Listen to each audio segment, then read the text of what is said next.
이제 2024년도 이틀밖에 남지 않았는데요. 올해 아주 많은 일, 그 중에서도 좋지 않은 일들이 많아서 다들 심란하셨죠. 어제도 정말 입에 담기 힘들 정도로 끔찍하고 안타까운 여객기 참사가 우리나라에서 발생했는데요. 어쩜 이렇게 우울한 일들만 몰아서 일어나는지 모르겠는데 한국 주식에 투자하셨던 분들, 그리고 한국에서 살아가시는 분들은 더욱더 힘드셨을 것 같습니다. 반대로 미국 주식에 투자하셨던 분들은 최소한 주식 계좌만큼은 든든하셨을 것 같은데요. 2024년은 미국과 비미국, AI와 BAI의 운명이 극명하게 갈리는 한 해였습니다. 그래서 오늘은 좀 가벼운 마음으로 미국 시장을 주도했던 주식들의 1년 차트를 보면서 무슨 일이 있었는지 알아보고 내년 1월 달에 조심해야 될 수도 있는 리스크 3가지 정도를 점검해 보려고 합니다. 시작하기 전에 앞으로도 어려운 경제금융 저와 함께 쉽게 공부하실 분들은 구독과 좋아요도 눌러주시고요. 그럼 바로 시작해 볼게요. 먼저 2024년 초에 제일 먼저 달린 주도주는 일라이릴리와 노보노디스크라 봐도 무방할 것 같은데요. 두 회사는 잘 아시겠지만 비만약을 만들어낼 수 있는 유의한 기업이잖아요. 사실 미국의 제약사라면 큰 회사들이 여러 개 있지만 그 중에서도 부동의 1등은 항상 존슨앤존슨이었는데 이 비만약 하나로 시가총액 역전이 일어나기도 했습니다. 그리고 노보노디스크는 덴마크의 제약회사인데 원래 유럽 증시에서도 1등은 프랑스의 명품 그룹 LVMH가 독보적이었거든요. 그런데 일라이릴리의 젯바운드나 노보노디스크의 위고비란 비만약이 다이어트에도 효과가 있고 당뇨 치료제나 수면 무호흡증 치료제로 활용될 수 있다는 연구 결과가 계속해서 나오면서 만병통치약이라는 별명까지 얻기도 했습니다. 하지만 이 비만약 테마는 그리 오래가지 못했고 최근에는 노보노디스크가 새로운 신약 후보 물질에서 임상에 실패하니까 주가가 하루아침에 20% 빠지기도 했는데요. 일라이릴리도 최근 주가가 주춤하고 있어서 과열은 조금 식은 상태입니다. 그런데 이 비만약이 지금 안 팔리는 게 아니라 수요만큼 공급이 따라가지 못해서 못 팔고 있는 거라서 생산이 원활하게 이루어지고 아시아 시장까지 팔리기 시작하면 이 비만약 테마가 다시 주목받을 수는 있겠습니다. 그리고 비만약이랑 거의 올해 1년 내내 주식시장을 주도했던 건 뭐니뭐니 해도 AI, 그리고 그 중에서도 하드웨어 반도체를 만드는 엔비디아라고 할 수 있겠죠. 엔비디아 관련해서는 제가 이전에 자세한 영상을 몇 차례 올린 적이 있기 때문에 오늘은 간단하게만 짚고 넘어가면요. 엔비디아는 올해 1분기 실적 발표 때는 높아진 컨센서스를 상회하는 어닝 초 서프라이즈를 기록하면서 주가가 하늘 높이 솟았습니다. 그리고 6월에는 애플을 제치고 시가총액 1위 자리에 오르기도 했었는데요. 물론 거의 하루천하, 3일천하에 그치기도 했지만 여전히 애플, 마이크로소프트와 1등 자리를 놓고 3파전을 벌이고 있습니다. 엔비디아 주가가 주춤하기 시작한 건 2분기에 블랙웰이라고 하는 차세대 제품 계획에서 차질이 생기는 거 아니냐 이런 우려가 나오기 시작했고 AI에 대한 거품론이 제기되면서부터였는데요. AI 거품론에 대해서는 빅테크 CEO들이 거품 아니다 라고 말과 행동으로 보여줬죠. 그런데도 엔비디아 주가가 올해 하반기에 상반기에 비하면 주춤하고 잘 오르지 못했던 건 너무나도 기대치가 높아졌기 때문이라 할 수 있겠습니다. 너무 좋은데 여기서 더 좋아지긴 어려운 거죠.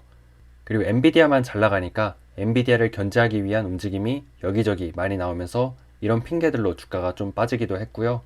그 틈에 엔비디아를 주식 측면에서 대체하기 시작한 게 바로 요즘 가장 뜨거운 브로드컴이란 기업입니다.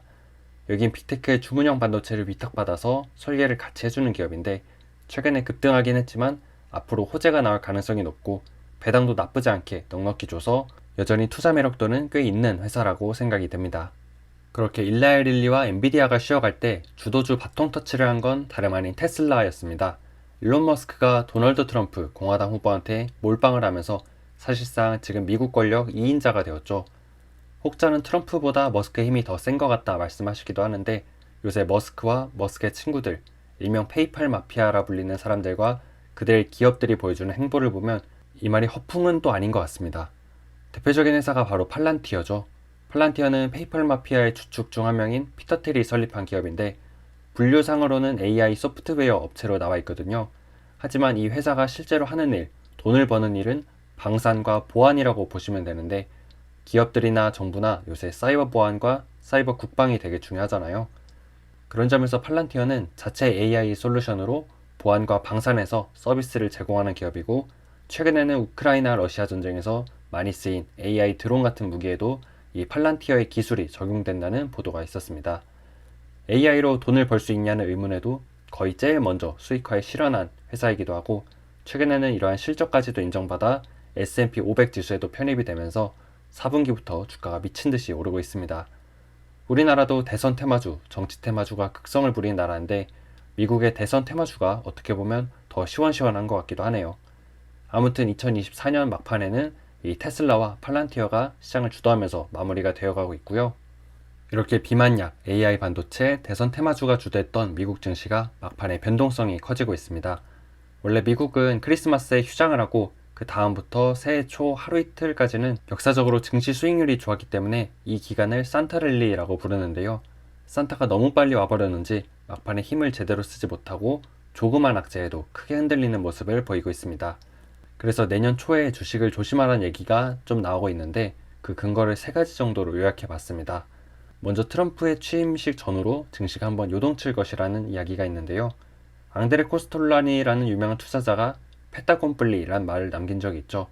우리나라 말로 하면 기정사실화, 더 쉽게 표현하면 루머에 사서 뉴스에 팔라는 새로운 뉴스라고 봐도 되는데요. 주식은 기대감으로 오르다가 막상 그게 현실이 되면 떨어지는 경우가 많습니다. 그래서 트럼프 당선 기대로 올랐던 주식들이 막상 트럼프가 취임을 하면 떨어질 수 있다는 말이고요. 다음으로는 각국 정부의 금리 각자 도생에 따른 글로벌 인플레이션 재점화, 그리고 경기 쇼크 가능성입니다.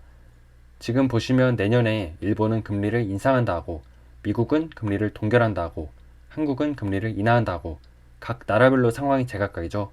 그래서 이렇게 각국 중앙은행이 어떤 입장을 취하느냐에 따라 예상치 못한 매크로 이슈가 나올 수도 있겠습니다.